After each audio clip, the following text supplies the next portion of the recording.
again? Zach asked.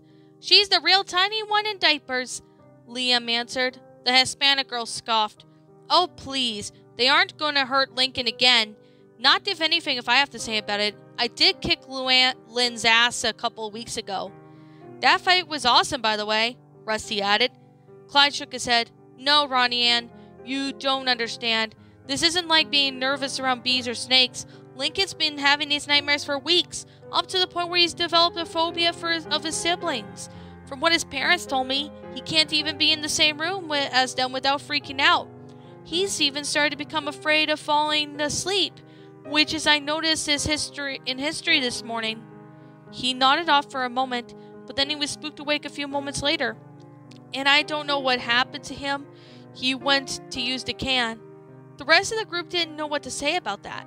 Lincoln sulked at the table, his hand gripping his hair. Ronnie Ann gazed at Lincoln before looking back at Clyde. This better not be a joke, Clyde, because I'm not in any mood for pranks. The boy grew offended at that remark.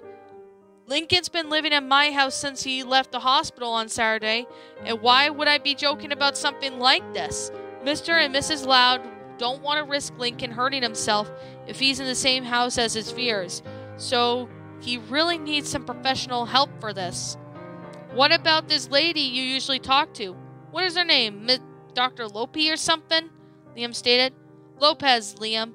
And she's already aware of this. Clyde glanced at Lincoln. I still don't know how long it'll be before Lincoln gets the chance to speak with her. So, what are we supposed to be doing now? Zach asked. Well, I know Clyde started. What we're going to do is to make sure Lincoln doesn't see or even hear about his siblings. So, starting now, no one is to mention any of them is within earshot. If you see any of them, make sure Lincoln doesn't go in that general direction.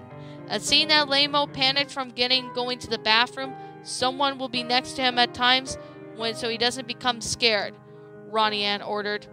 Whoa, when did you suddenly become Miss Drill Sergeant? The little redhead asked. I don't see you coming up with any ideas, Zach, Ronnie Ann retorted. Wait, wouldn't that be kind of hard? I mean, we can't be stuck with him like glue all the time, Rusty stated. Don't all of us have a class with him? It shouldn't be that hard to keep an eye on him. Plus, if he's living at your house, and now as he said, the tomboy glanced at Clyde, then it shouldn't be hard to keep tabs on him. In fact, I can't believe I'm saying this, but I want all of us to exchange phone numbers. Wow, Ronnie Ann, that's a little forward, but okay, Rusty smirked. A single glare from the dark-haired female quickly wiped the look off his face. Make room for another comment like that, and I'm stuffing your head in the toilet that still has poop in it.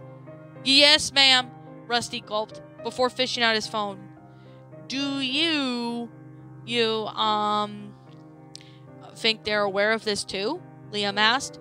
Don't know.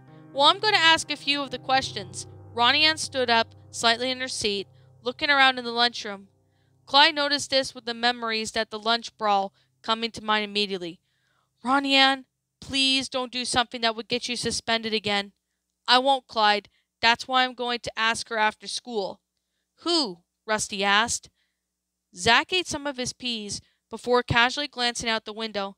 The short red hair took a few moment looks at the students hanging around the school's playground. Nothing of interest. However, his eyes glanced upon a tree not too far from the windows. He spotted a couple of girls sitting there, one of which would look familiar. I have a good idea of who. Liam raised an eyebrow at Zach before turning to the seat. Spotting those girls as well, he gave a small frown. Oh boy. I can definitely say it right now. This is definitely gonna be one hell of a time.